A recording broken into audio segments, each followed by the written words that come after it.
Hello, good afternoon, and welcome to this social impact entrepreneurship panel.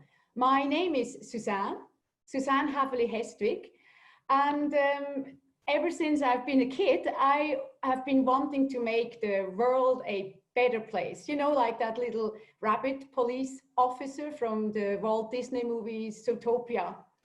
And for all my adult life, I have been working with climate change and the impacts on our ecosystems of man-made greenhouse gas emissions. But it doesn't really touch me enough to change my behavior. I mean, I'm very much aware of that my carbon footprint is way over what it should be. And, you know, when we saw the bushfires last year in Australia, you all remember them, right? It was like 1 billion species, the animals were dying. And yeah, it touched me, but it was also very far away on the other side of the world. And then a couple of weeks later, Australia got hit by a huge hailstorm and a sandstorm at the same time. Do you remember that?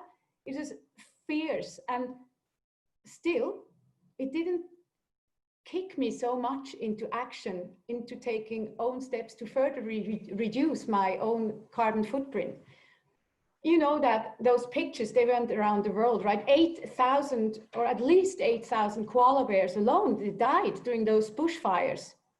And still, I didn't really change that much behavior, but I changed a lot of my own behavior when I got this picture. And it's the picture of a friend of mine, of his son, 17 years old, very healthy, comes back from a skiing holiday in northern Italy at the end of February, and he became very, very ill.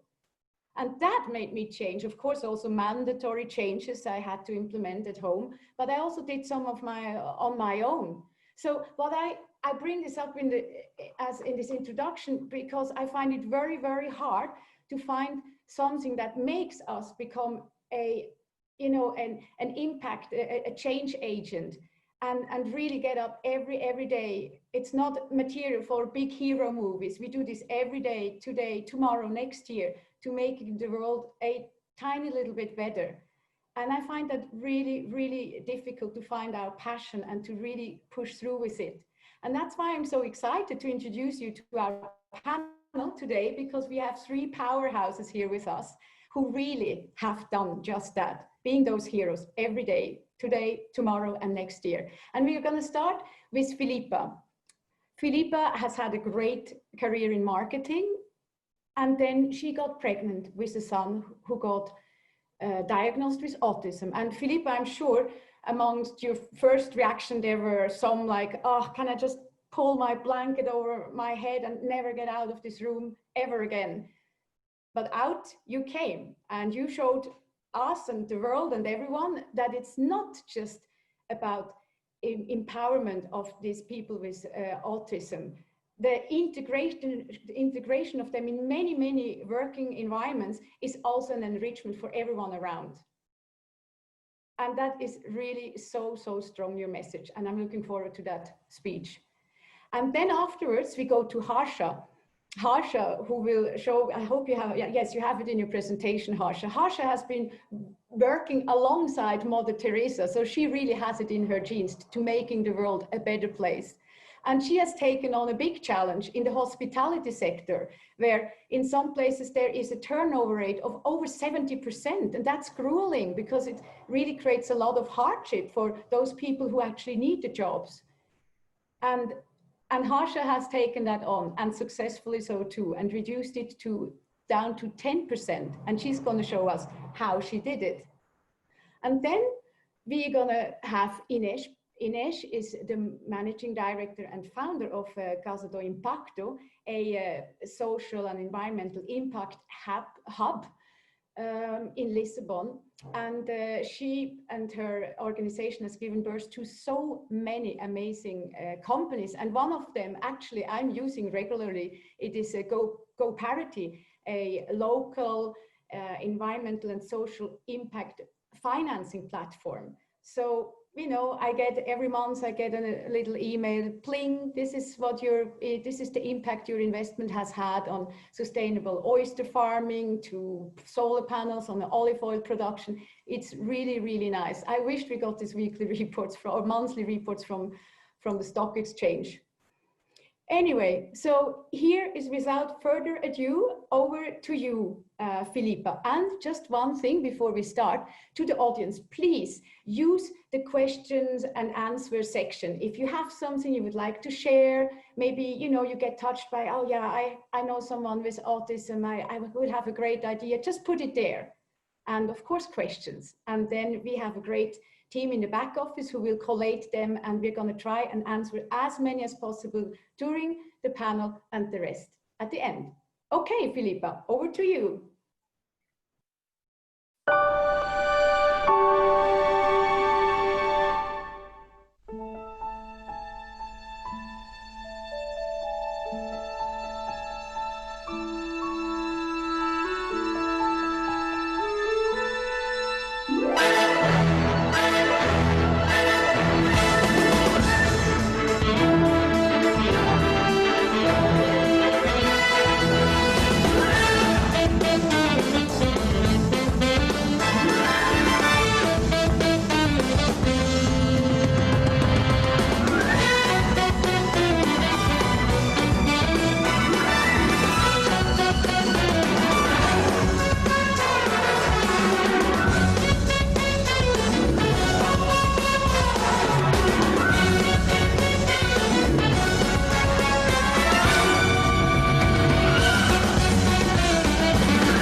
Hi everyone, my name is Filipa and I'm starting to thank Shitra and all your team for this so nice invitation to be here presenting my lifetime project, CafécomVida and CafécomVida. I will start by presenting my real inspiration, my family. And this was really my real inspiration when about 4 years ago, I decided to change my professional path, grabbing with both hands the chance to plan a brighter and happier future to our son Manuel, who now is 4 years old, and he was born on the April 2016 with Down syndrome. Not autism, but Down syndrome. Autism, it's one of the other groups that we try to promote and to turn visible because they have so much to give to the society. My professional background is marketing and communication, and last years before Manuel was born, I spent them working in marketing and communication in institutions in the lifestyle and luxury market. And that's when I've decided to take this nice invitation that a friend of mine gave me to team up with a group of parents with children with cognitive disability. And we all thought about a project that works on independent living of these young adults and future professionals. So I'm very happy to inspire now this team I have in CafécomVida and to bring you up this mission of working in a pilot project called CafécomVida. So let's talk about superheroes. Superman, Spider-Man, Wonder Woman. We all grew up listening about superheroes, those special human beings that have special powers that fascinate us. So this is with here. The project that I want to present you is made by superheroes that they want to show what they are capable of. And so we opened up this CafécomVida in Lisbon last year, and about 1.5 years ago, that was intended to be very well located in society. What talents and what superpowers we were talking about here. All started with an inspiration of love, as I told you, my son Manuel. And I was listening to the panel before, Women in Tech, Ayumi. She told that we usually can change our professional path 7 times during our lifetime. I like very much to hear that, and that was what became a real lifetime situation with me when I found out that my baby had Down syndrome. I was then now 15 weeks pregnant, and I'm going to share with you exactly what my deepest thoughts and feelings were at that moment. I think everyone here has watched Superman movie, right? Do you remember Kryptonite, that big rock that came from far, far away from the planet where Superman was born? Well, when I found out that my baby will be born with Down syndrome, that was exactly the effort I had to make to go to long time ago, or not very long time, not that old, but when I was about 10 years old, I met a young girl named Maria that she had Down syndrome. So that's the kind of effort I had to make to realize what Down syndrome was. And then I thought, well, that is the problem, because we don't cross our daily lives with people with cognitive disabilities, with differences like autism or Down syndrome. They never do part of our daily lives. If you want to see them, we need to go and go out of town and see them in beautiful places, very well done and planned, so that they can feel well there. And most of the times they got employed there. But the real thing is that if we don't have someone in the family or in our friendship with experiencing some kind of situation like this, we actually don't cross our naturally living lives with them. So that's what we wanted to make when we decided to look out for best practices in Europe. And we found a couple of them, such as Team Domenica in Brighton, the center of Brighton, or Café Joyeux, that we are trying hard to bring to Portugal, this amazing brand that team up with us, because actually we think the same way, and so good because we have a very good relationship now. We are trying hard to find a place to bring Café Joyeux. So what is CafécomVida? So it's a cool coffee shop, very well located, wanted to be thousands of them through the country, and where you can come in, have your breakfast or have your healthy and tasty meal, and at the same time you are being served by an exceptional team formed by professionals in the restaurant business, as well as these superheroes in the nice and positive way.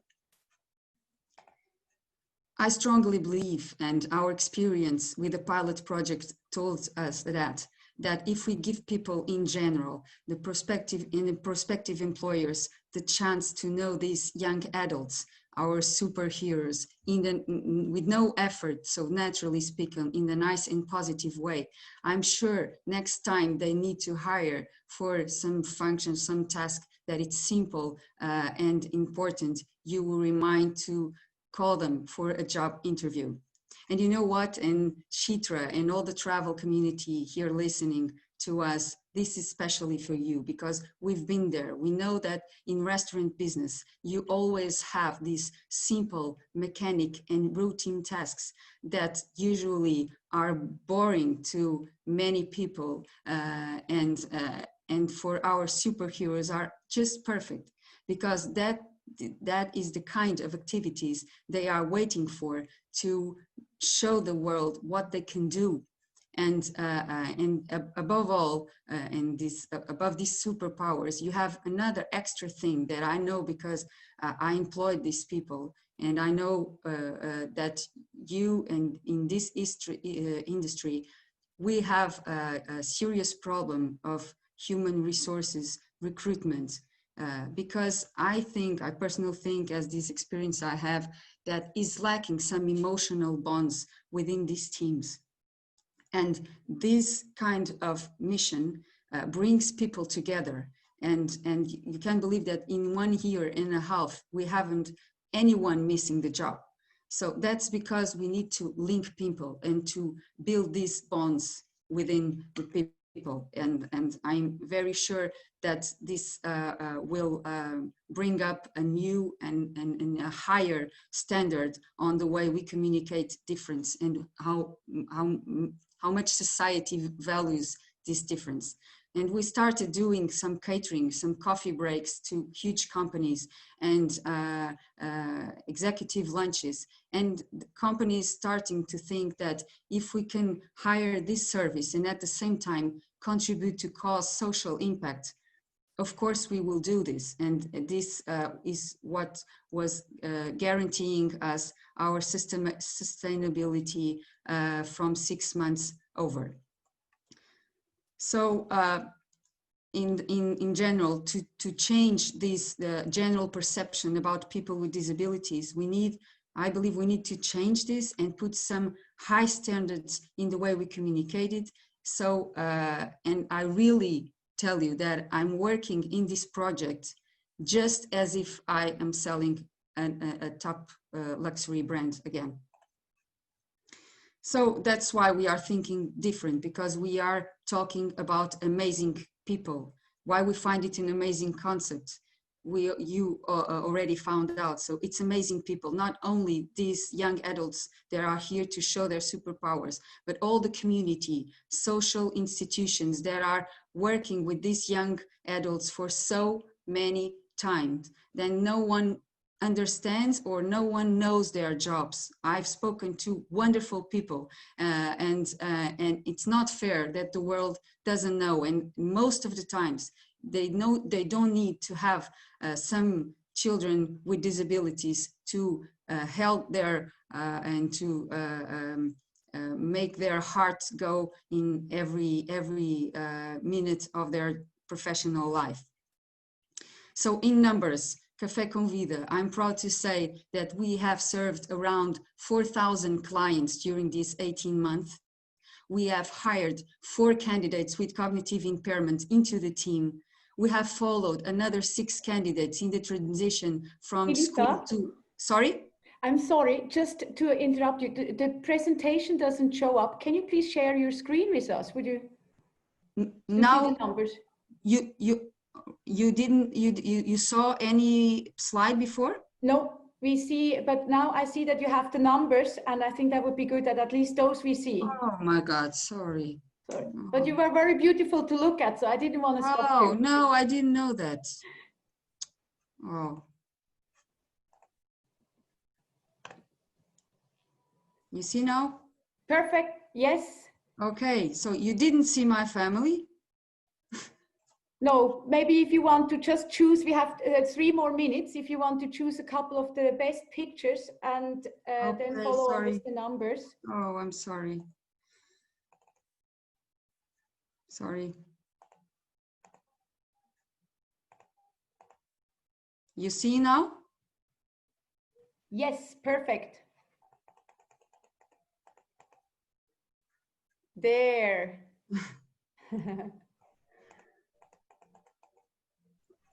That was my inspiration. Then I go ahead. Beautiful. Yes. That was my son, Manuel. Sorry about this.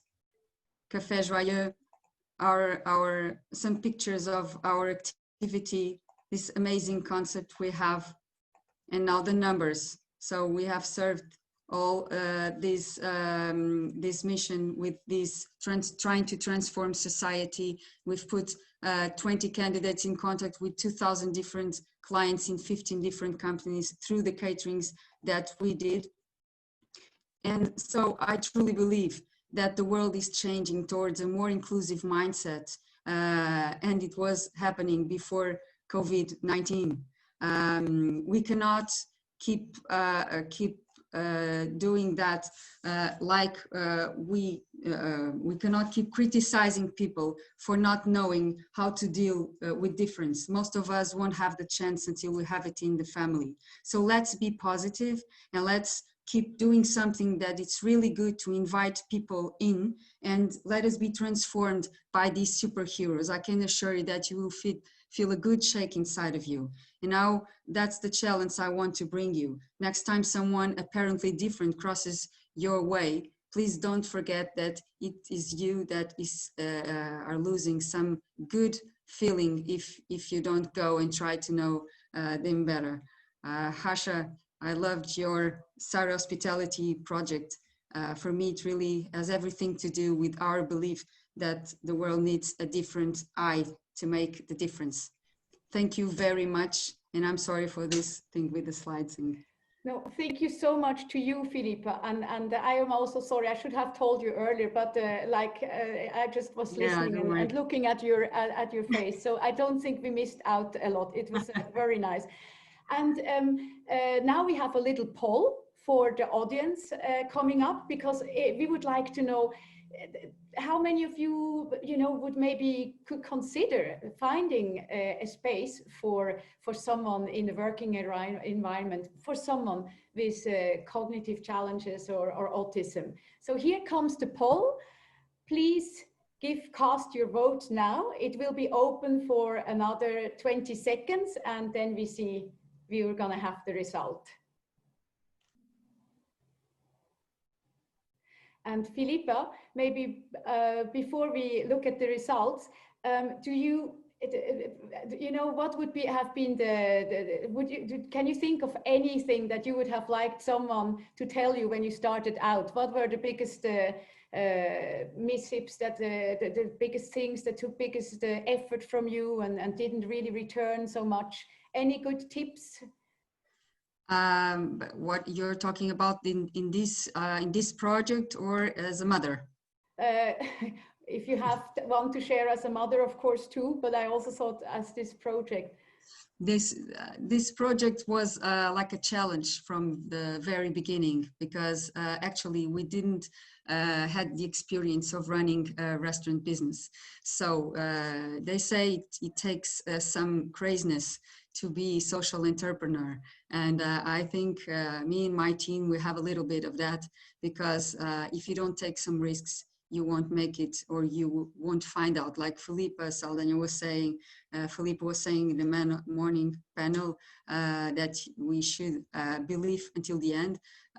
So that's what we did, and we started this business even if we knew nothing about it. And I'm very proud that with a team very motivated to show the difference to all, and it's because we really have this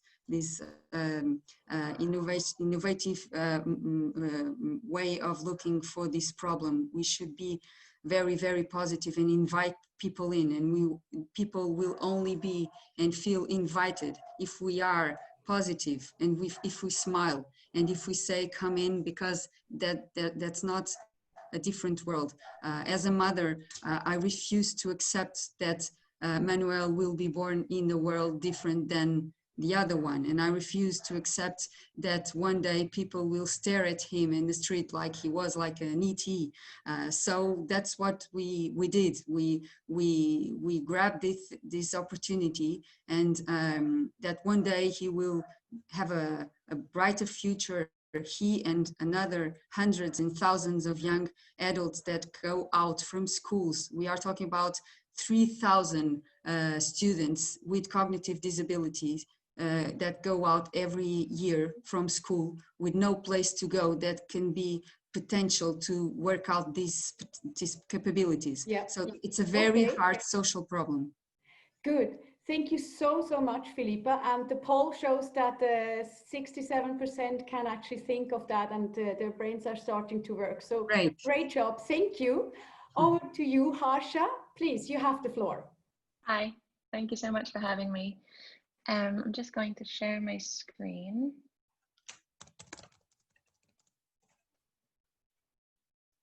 So, sorry. Hopefully you can see that. Are we good? Yep. So, okay. So SAIRA Hospitality is a non-profit that I started about 5 years ago. So So my story is that I got into hospitality and nonprofit work really because it's in my genes.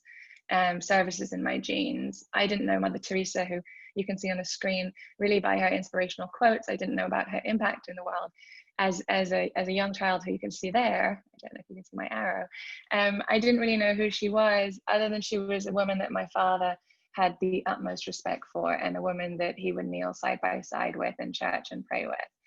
And he would say at the dinner table, mother's in town and we must see her in her homes and orphanages, which he would help her fund and operate. And I would go with my sisters, but sometimes reluctantly.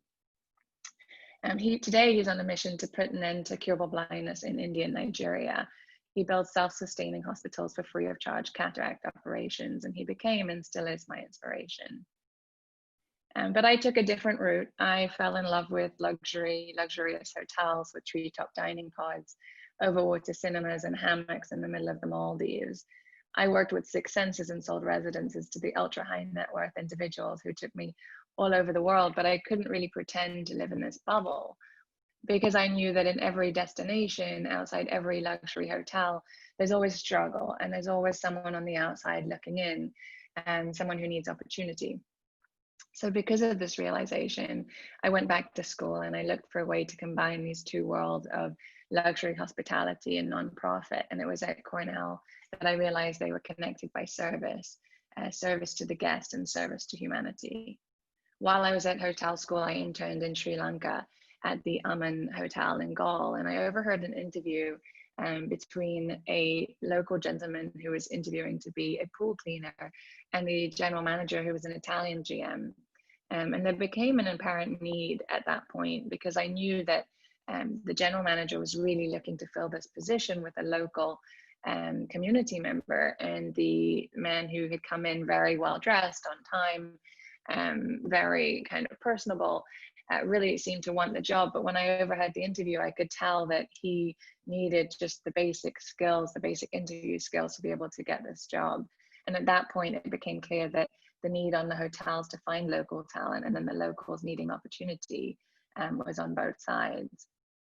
So labor shortage has really become the industry's #1 challenge, as we mentioned earlier. Talent doesn't really stay long. It's tempted to join other hotels. They may not meet the brand standards. They may not see themselves in that location. On average in the US, as mentioned, the industry average rate of turnover is 73.8%. You know, if you're looking at around, Cornell proved that it costs almost $6,000 to replace a front of house employee. So if you're an average hotel with say 200 employees, your average hotel is spending around $900,000 on turnover every year. So I thought to myself, well, what if a crazy idea, we as an industry invested in a third party to train locals to actually understand our brand needs, and a third party that could understand both the needs of the brand as well as the community. And what if we didn't scramble at the last minute to find the talent that actually interacts with our guests the most, whether it's the bellman or the housekeepers or the servers or the front office? And what if they were already trained and ready to go on day one?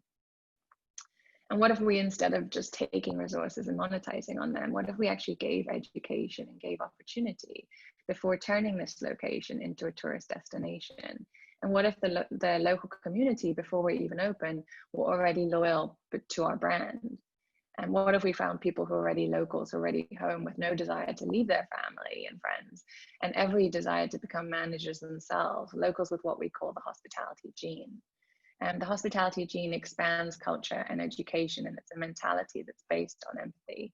The hospitality gene is the gene of service, the desire to serve, to make other people's lives better.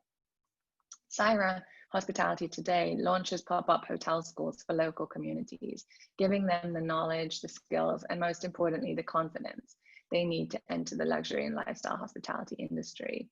We identify those that not only want to work in the industry, but really need to work in the industry. But above all, we look for those who possess the hospitality gene.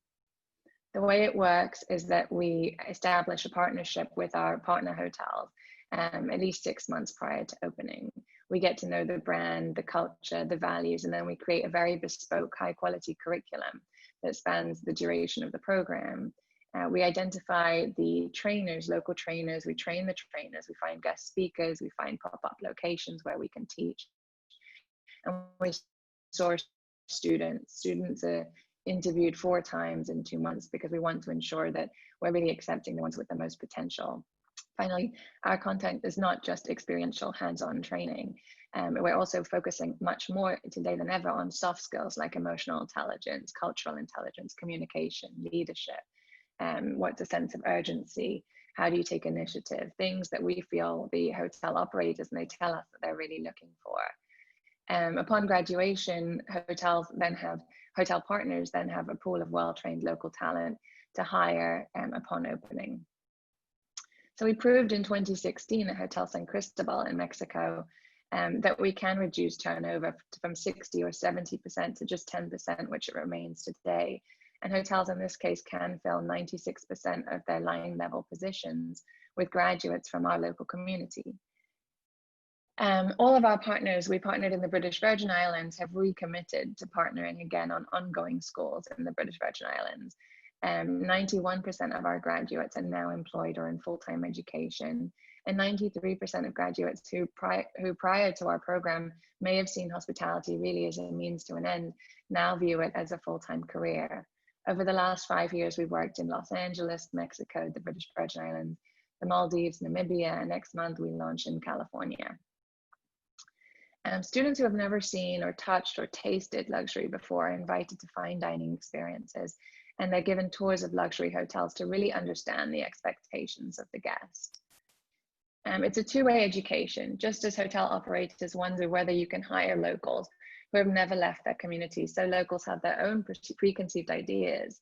And through education, we're able to challenge their mindsets and their deep-seated beliefs instilled in them over generations. They think we're not educated enough to work in the fancy hotels. We don't have experience. The jobs are for them, not for us. And in some cases, we have to reverse their mentality that serving is not service, it's servitude. SAIRA is fortunate to have inspiring advocates like Richard Branson supporting our mission. In 2018, in the British Virgin Islands, Richard was part of a panel discussion with our students after they took their entrepreneurship module and awarded first prize to Kathy Oliver. Kathy was one of the 95% of our students who are female, most of whom were single mothers, young teenagers trying to take care of their family, or women in their 50s and 60s who had never really been to school. We're excited to launch certain schools later this year, hopefully in Saudi Arabia, just for women, knowing that education of women is one of the fastest ways to lift communities out of poverty. As a nonprofit, we didn't want to rely on donations, so our pop-ups have been funded 100% by hospitality owners and operators. Today, however, we realize that we need a blended funding model and have partnered with OTAs where guests can donate to SAIRA upon checkout.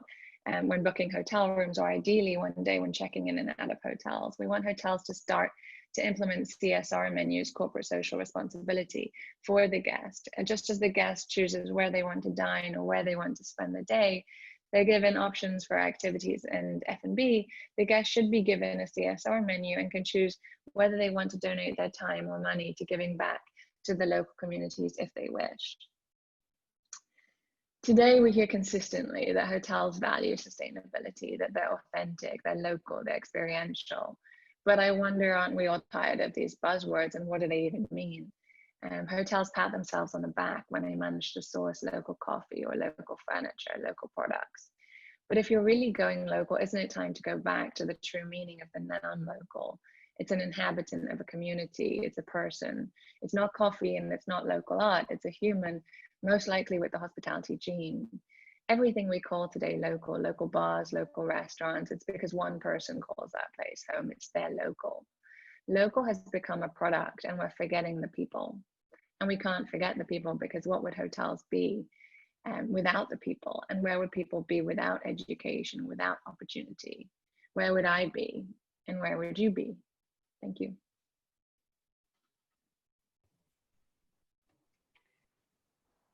Thank you so much, Harsha. Excellent. And we just have a little poll as well. Now it's back to the audience, please. 30 seconds. Would you want to do more for the local community when you travel? Please answer now. So let's have the result. Oh, that's great, Harsha. Okay, we're good to go. Have That a is great. clientele. Good to know. Now we just need to have, exactly, to be ready to spend some more on that as well, isn't it? Okay, Well, thank we you need so the much. hotels. Yeah. Yes. Thank you. Thank you, Harsha. And without further ado, Inês, over to you. Thank you. Thank you very much. Hi, everyone. Thank you for the invitation of being here. I will just share my presentation.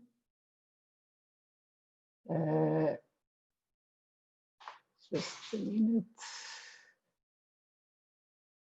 I think it's okay. Yes? Yes, it is. Yes, thank you. it is.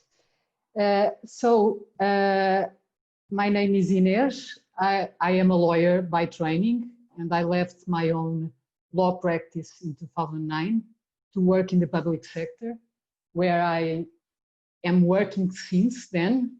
I started with the municipality of Lisbon, where we founded some incubation spaces and the direction of economy that didn't exist in Lisbon.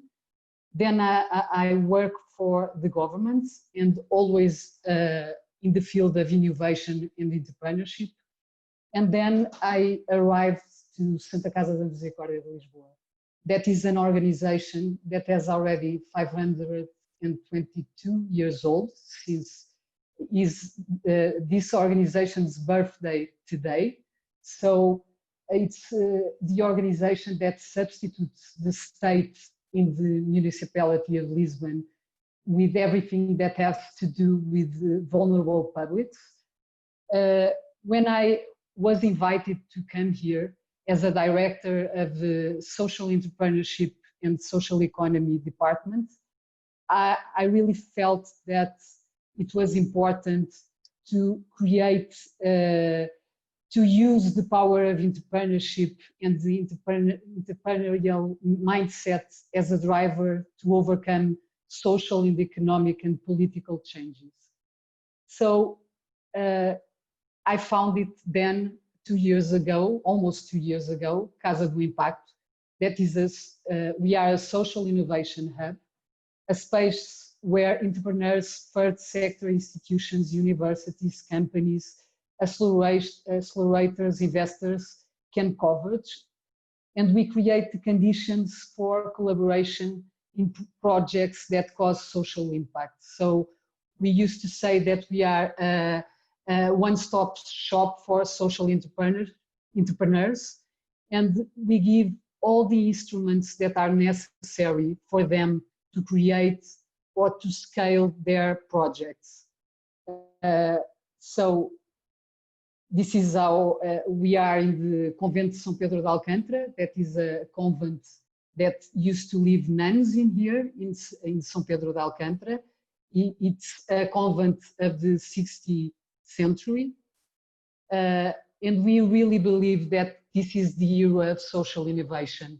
And even in these last months, I think with this pandemic, we all believe that the next years to come will be very important for the world to count with social entrepreneurs to create more startups and businesses that really create more social inclusion.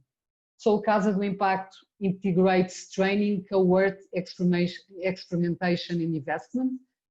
We are aligned with the Sustainable Development Goals of 2030 Agenda by the United Nations. So every startups that we have in here, they somehow tackle some social challenges that are in these 70 SDGs. So in this almost 2 years, our numbers are those, 200 residents, 32 startups, 4 acceleration programs,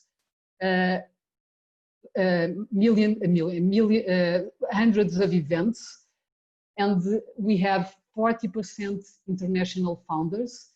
And since our beginning, for me, it was very important to have more female founders in the startups. Since in the last 10 years that I work with startups, we always find that normally the average of the female founders on the startups is very low. It still is.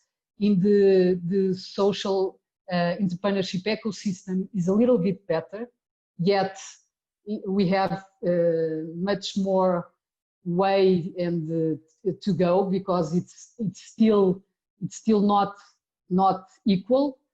And every program that we have here, we always try to have more female founders in our programs. This is our partners. Casa do Impacto is totally based on partnerships, and it's our mantra to work together with everyone: local government, central government, entrepreneurs, companies, NGOs, universities, and investors. That's how we make impact. And what is impact and social impact? Is normally significant and positive change that addresses pressing social challenges. So we try to create the instruments that every entrepreneur needs to have to create and to scale their startups. What we do, this is Nuno, is from GoParity that Susanne already mentioned. Yeah, he's awesome. Yeah, it is. Nuno is one of our more senior entrepreneurs. We have others, and we have very talented people with us. So we give them the right tools, and as a organization like Santa Casa has so many ways to sponsor the talent and to give the means for these people to use their talents on the behalf of the society. So, as I told before, it's a one-stop shop for social entrepreneurs. So we have capacitation, incubation, investment, and evaluation of impact. That it's very important to use, since you begin your social impact startup, to measure always the impact that you have on the society and on people. So this is, for example, Alexandre. Alexandre is a Brazilian guy that arrived in Lisbon last year, and he was unemployed. He escaped from Brazil because of politics, and when he arrived here, he didn't have any money or a job, and he was very ill. He was helped by Santa Casa because he needed the money to eat, and he was in the hospital for 2 months. And then we gave Alexandre the opportunity to go to Code Academy. It's one of our most important startups in here. They basically they have coding boot camps, and they convert unemployed people in coders. So web developers at the end of 14 weeks. They have a 96% of employment rate. So Alexandre today, he is a very good job. He travels a lot and he earns a very good money.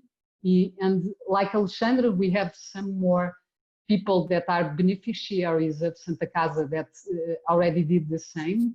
We have, for example, several victims of domestic violence, women that are living in some houses that Santa Casa has, and they don't have jobs, and they are, like you can imagine, they are escaping for their husbands or the people that abuse them. And so Code Academy gives them another life. And we have several stories that I don't have the time to speak now, but it's your turn to impact. And I will show you just a small video about Casa do Impacto. Thank you so much. Thank you. Inês, really amazing.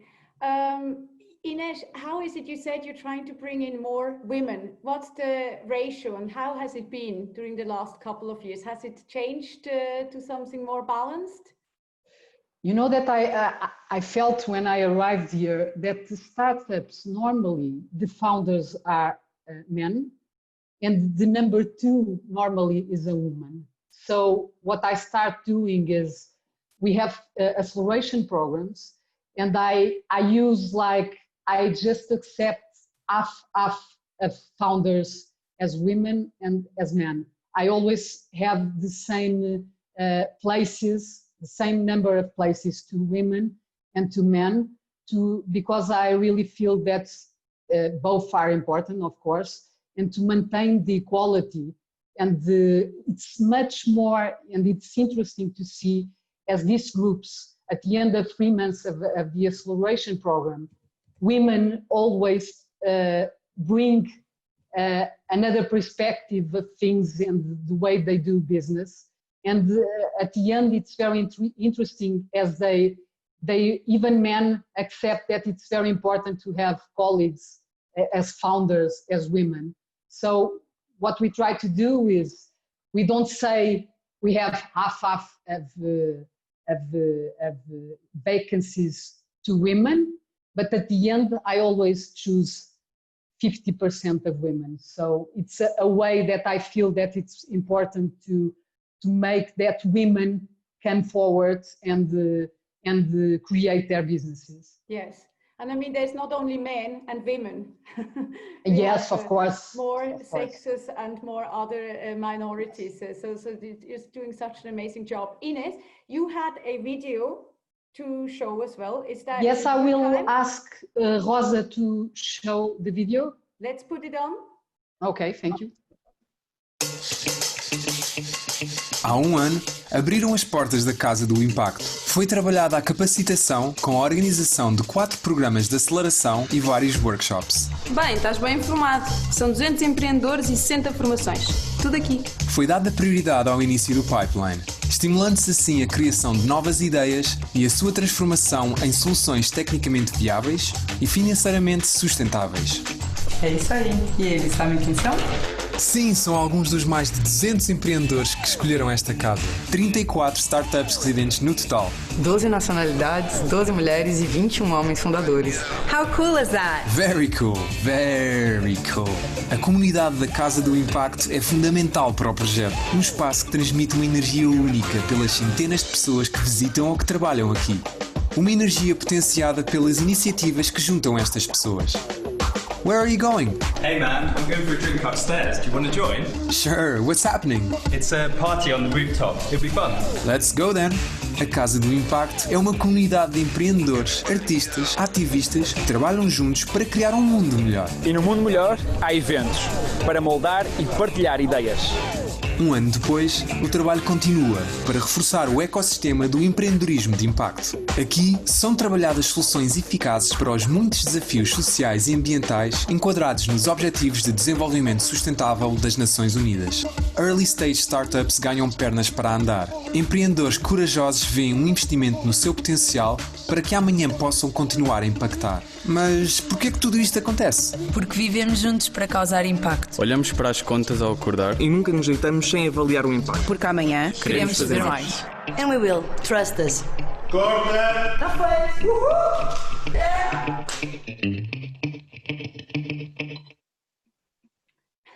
Amazing. Really nice. And Inês, thank you so much. We just have a question. We got a question from the floor, which I'd like to start asking to you, but I think it's also very important to hear Harsha and Filipa's opinion on this. The question is from Priscilla, and she says, Inês, you said that Portugal's impact ecosystem still has a lot to grow. In your opinion, what are the main limitations? Inês, please take the floor. In my opinion, is that there is a mentality that still exists, and my organization is a social economic organization, and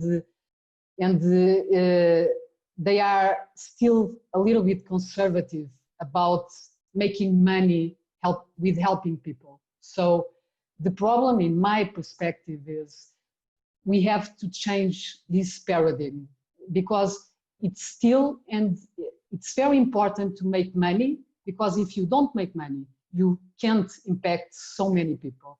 So I think that the mentality is still a little bit old on this, in my perspective. And that's why I feel that it's amazing opportunity to have Casa do Impacto inside an organization like Santa Casa, because it's the biggest and the most important social organization in the country. And it's so old. And if it was possible to do Casa do Impacto inside of this, I really feel that in the next years, this country will change a lot in their mentality about impact entrepreneurs. Thank you, Inês. How about you, Harsha? What are the biggest limitations for you? Would you agree that mainly it's the commercialized thought that has to be going through everything and every aspect, the short-term profits? Yeah, I think that, nonprofits, I agree with Inês that nonprofits typically will rely on donations. And I think that social ventures, nonprofits, B Corps, we all have to think like businesses with revenue drivers. The biggest challenge, that we face in terms of the travel industry and getting this kind of concept and model across globally is that, it's the guest today from the poll is clearly someone with a conscience. It's someone who's mindful and thoughtful and really wants to stay at hotels where they are giving back to local communities. But the biggest challenge is convincing hotels, convincing OTAs that it's up to them to make things easy for the guests to give back. It's whether they're creating CSR menus, etc. I do think that this is the biggest challenge personally we're facing as a hospitality nonprofit is getting hotels. And again, if I was to ask guests to encourage hotels to ask them what are they doing for the community and what can they do on their holidays, I think that could really make a big difference. Thank you, Harsha. And Filipa, 2 last minutes, over to you, because that is what Harsha says. Isn't that the big problem? It starts with us to include all these environmental and social externalities, which we would be ready to pay a little bit more, but not double. When I buy ecological tomatoes and they cost me double and then they rot in the fridge like in half the time, I feel like, oh, that's not right. Yeah. So you have the last word. Okay, I think I'm completely in line with what Inês and Harsha said. And I think it's all about engagement and all about inviting people in and be positive with the manner we communicate in social inclusion towards people with differences. I think it's simple because we just need to show employers how good their businesses will become with these people and with all the social impact businesses we have. I think we should communicate more and positively. We should have more time and space to communicate where everyone goes in I don't know, Netflix, everywhere, to make the difference. Excellent. Thank you so much, 3 powerhouses. Thank you for everyone on the floor for the questions, and have a great afternoon with yet another amazing panel sessions. Bye-bye, everyone. Thank you. Bye. Thank you. Bye-bye.